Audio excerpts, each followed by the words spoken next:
किसी ने क्या खूब लिखा है कि बेशक उठाओ उंगली मेरे किरदार पर, बेशक उठाओ उंगली मेरे किरदार पर शर्त यह है कि वो उंगली बेदाग होनी चाहिए।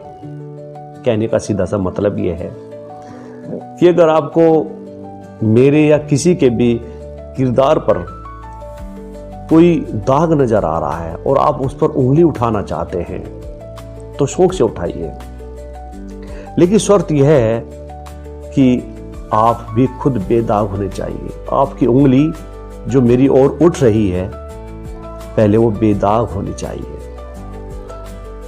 बहुत मोटिवेशनल बात है। इस पर मुझे एक बहुत ही फेमस उन्होंने पिक्चर का एक सीन याद आ रहा है। फिल्म का नाम है रोटी। हमारे सुपरस्टार राजेश खन्ना जी की पिक्चर है। उसमें एक किरदार है, उससे कोई जुल्म हो गया तो सब लोग उस पर पत्थर मारने का काम कर रहे हैं, उसे सजा देने का काम कर रहे हैं।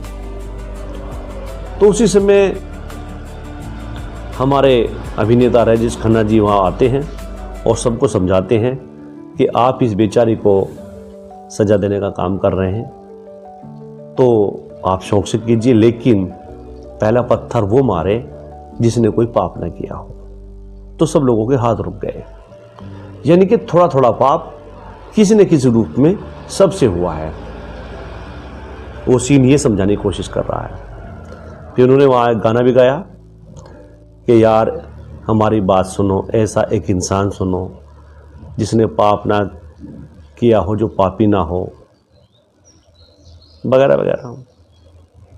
तो वो सीन भी यही समझाने की कोशिश कर रहा है कि आप पत्थर तो मारिए, सजा तो दीजिए, लेकिन क्या आपसे कभी कोई गुनाह नहीं हुआ होगा। तो सबके हाथ रुक गए। यही फिल्म के डायरेक्टर का मकसद रहा होगा। इसी भावनाओं को उन्होंने पर्दे पर उतारने का काम किया। तो हमारी फिल्में और हमारे विद्वान लोग हमेशा अपनी लेखनी के द्वारा ये समझाते आए हैं कि अपनी सारी ऊर्जा इस बात पर खर्च कीजिए कि आप बेहतर कैसे बन सकते हो, आपके जीवन की तमाम खामियां कैसे दूर हो सकती है।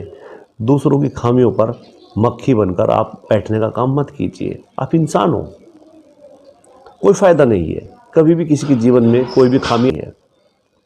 क्या किसी की मजबूरी है?